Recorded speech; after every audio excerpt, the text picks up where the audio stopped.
Om Swastiastu. Perkenalkan, nama saya Niputu Purnama Dewi, calon guru penggerak Angkatan 10 dari SMK Negeri 3 Sukawati, Kabupaten Gianyar, Provinsi Bali. Dengan didampingi fasilitator Ibu Wiwi dan pengajar praktik Ibu Eka dan Ibu Eli, pada kesempatan ini saya akan membahas modul 1.4 tentang demonstrasi kontekstual penerapan segitiga restitusi. Video ini adalah praktik penerapan segitiga restitusi untuk menyelesaikan permasalahan siswa di sekolah saya. Sebagai informasi, segitiga restitusi adalah suatu proses dialog yang dijalankan guru atau orang tua agar dapat menghasilkan murid yang mandiri dan bertanggung jawab. Terdapat 3 tahapan segitiga restitusi, yaitu menstabilkan identitas, validasi tindakan yang salah, dan menanyakan keyakinan.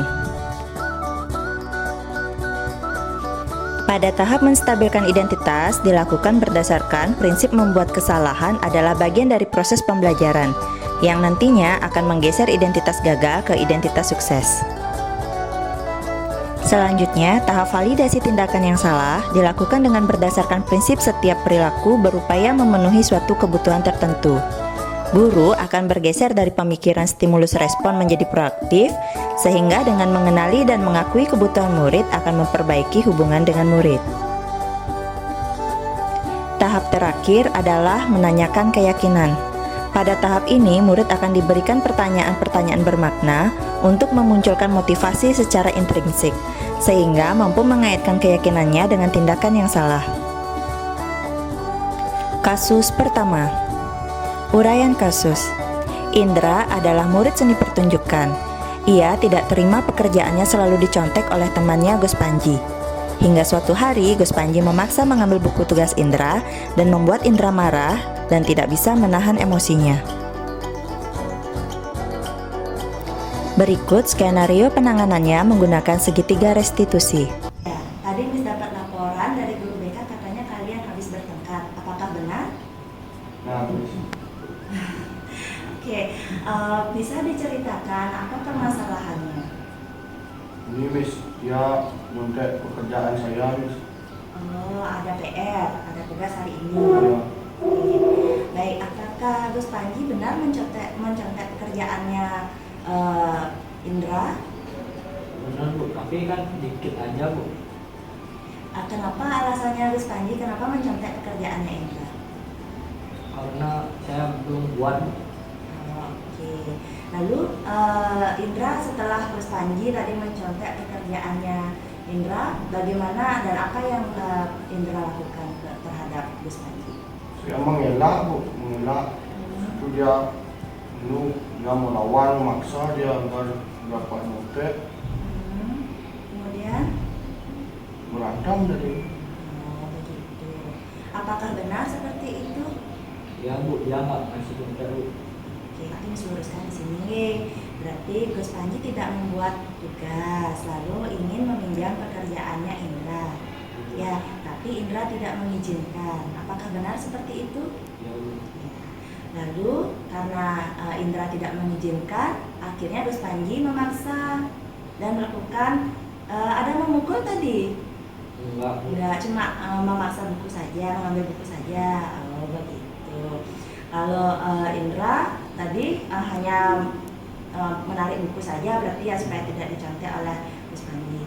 Ya, satu sisi ya, Miss merasakan juga bagaimana perasaannya Indra. Kalau Gus Panji di posisi Indra, kita sudah belajar buat dari pagi sampai malam, tahu-tahu ternyata ada teman yang mau mengambil pekerjaan kita, kan ada rasa kesal, rasa tidak terima. Miss menyadari juga bagaimana perasaannya Indra karena dia sudah berusaha. Nah, Gus Panji di sini, kalau memang Gus Panji merasa belum membuat, bisa minta baik-baik, ya tanyakan apakah boleh saya meminjam. Tapi alangkah baiknya kalau Gus Panji mau belajar dulu buat sendiri, jangan langsung nyontek pekerjaan teman ya. Jadi kita bisa belajar bagaimana sebenarnya tugas yang diberikan. Kalau kita asal nyontek kan kita tidak belajar, tidak dapat ilmu jadinya dari apa yang sudah diberikan dulu. Ya Gus Panji, tindakannya Gus Indra dengan marah dan juga dengan kekeh dengan pendiriannya Gus Indra tidak memberikan tugas itu sudah sesuai dengan keyakinan kelas kita? Belum. Belum, karena tidak mengerjakan tugas ya pada waktunya. Nah, sekarang misalnya kalau sudah tadi kalian merasakan belum masing-masing, apakah kalian tahu keyakinan kelas apa yang kalian langgar? Kalau dari Gus Indra sendiri, dari Indra sendiri, Tahu Miss. Oh, saya apa namanya marah-marah. ya, tidak menghormati temannya. Kalau dari Gus Pandi, Saya tidak membuat pekerjaan rumah. tidak membuat tugas tepat waktu ya. Apakah penting keyakinan kelas tadi? Menghormati, kemudian membuat tugas tepat waktu. Penting. Kalau Gus Pandi gimana? Penting. Lalu setelah mengalami kejadian ini, kira-kira kedepannya apa yang akan kalian lakukan? Menurut saya pasti harus membuat tugas dengan tepat waktu dan tidak membuat tugas di sekolah. Berarti kalian sudah sama-sama menyadari kesalahannya. Miss harap untuk berikutnya tidak lagi melakukan kesalahan yang sama. Ya, sekarang saling maaf-maafan dulu, salaman dulu. Ayo berpelukan. Ya, ya Gus Panji minta maaf sama Indra. Ya, untuk berikutnya karena kalian sudah menyadari kesalahan, jangan melakukan kesalahan ini lagi di kelas ya. Harus buat tugas tepat waktu, harus bicara pelan-pelan dan menyampaikan dengan sopan. Kalau memang masih dipaksa, selesaikan dengan baik-baik, jangan pakai kekerasan ya. Silahkan anak-anak kembali ke kelas, kalian bisa lanjutkan pelajarannya. Om Swastiastu. Perkenalkan, nama saya Hendra dari kelas SP3. Di sini saya merasa lega karena sudah diberikan pemahaman kepada Miss Purnama agar bisa menahan amarah. Swastiastu. Perkenalkan, nama saya Idemade Panji Gotama. Saya dari kelas 10 SP3.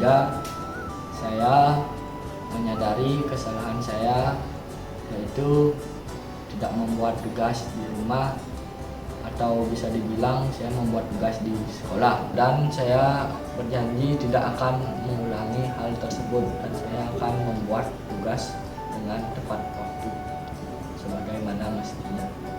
Sekian dari saya. Kasus kedua, uraian kasus. Gustu adalah murid pariwisata. Ia sudah beberapa kali datang terlambat ke sekolah, sehingga banyak pelajaran yang tertinggal. Berikut ini adalah skenario penanganannya menggunakan segitiga restitusi. Selamat pagi Gustu. Pagi, Miss. Iya, ketemu lagi. Ini bagaimana Gustu kabarnya, sehat? Sehat. Iya. Gustu, ini sudah jam 8:36 ya. Sudah tahu jam sekolahnya jam berapa? Sudah, Miss. Jam berapa? Jam 7. Berarti bagaimana? Saya terlambat. Terlambat ke sekolah. Nah, boleh tahu kenapa Gustu bisa datang terlambat hari ini? Soalnya macet tadi, Miss. Kena macet. Jam berapa bangun tadi? Jam 6.50. Oh, jam 6:50. Oke, sudah kesiangan berarti ya. Ketika terlambat bagaimana perasaannya Gustu? Deg-degan, Miss, takut kena hukum. Oh, takut dihukum. Oke.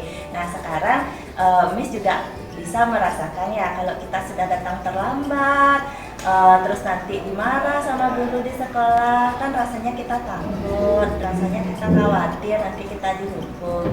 Nah, sekarang kalau Gustu sudah tahu Gustu datang terlambat dan mengetahui kenapa bisa datang terlambat seperti itu, sekarang coba Gustu pikirkan kira-kira tindakannya yang Gustu lakukan datang terlambat hari ini benar atau salah?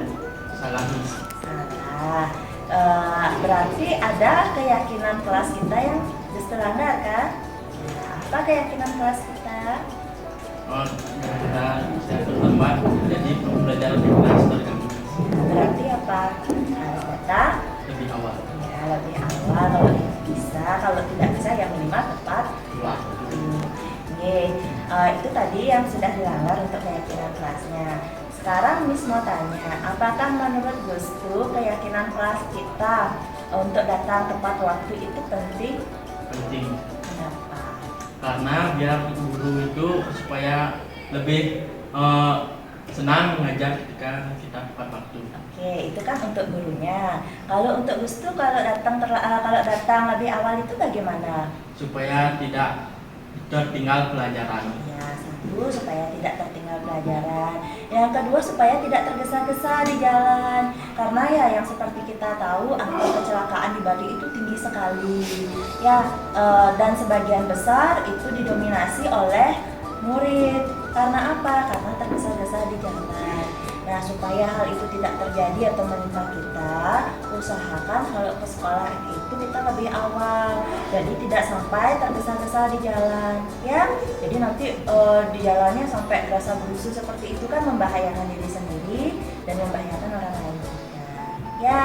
Nah, sekarang Gustu sudah tahu bahwa keyakinan kelas kita untuk datang tepat waktu itu penting ya. Jadi boleh Miss tanya lagi kira-kira setelah hal ini hal apa yang akan Gustu lakukan untuk memperbaiki supaya tidak terlambat lagi?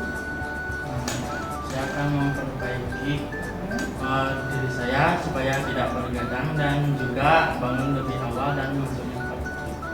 Nah, berarti setelah ini atau mulai besok tidak boleh terlambat lagi ya. Ya, nanti kalau sudah sampai sekolah langsung ke kelas, jangan lagi ke kantin atau kemana-mana ya. Oke, ya sudah tepat sekali keputusannya Gustu. Berarti Gustu sudah memahami apa yang seharusnya dilakukan. Ya, jadi tidak ada lagi istilah takut dimarahi guru. Ketika kita melakukan kesalahan, pasti kita akan merasakan takut, ya kan? Nah, supaya kita tidak merasa takut, kita harus mengetahui mana yang salah, mana yang benar. Kalau sudah tahu mana yang salah dan mana yang benar, kalau salah jangan dilakukan. Kita lakukan yang benar. Ya, Gusti ya? Ya, itu saja untuk hari ini. Karena Gustu juga sudah tahu bagaimana yang seharusnya, dan Miss yakin Gustu juga bisa memperbaiki diri selanjutnya. Sekarang Gustu bisa langsung kembali ke kelas, minta izin sama guru yang mengajar ya. Dan sekarang kembali ke kelas ya nak ya. Om Swastiastu. Perkenalkan, nama saya Gustu. Di sini saya menyadari bahwa saya melakukan kesalahan. Kesalahan saya yaitu terlambat masuk sekolah. Di sini harapan saya bisa agar bangun lebih awal dan juga sekolah tepat waktu. Demikianlah video kali ini. Terima kasih sudah menyaksikan dan semoga bermanfaat. Salam guru penggerak, tergerak, bergerak, dan menggerakkan. Om Santi Santi Santi Om.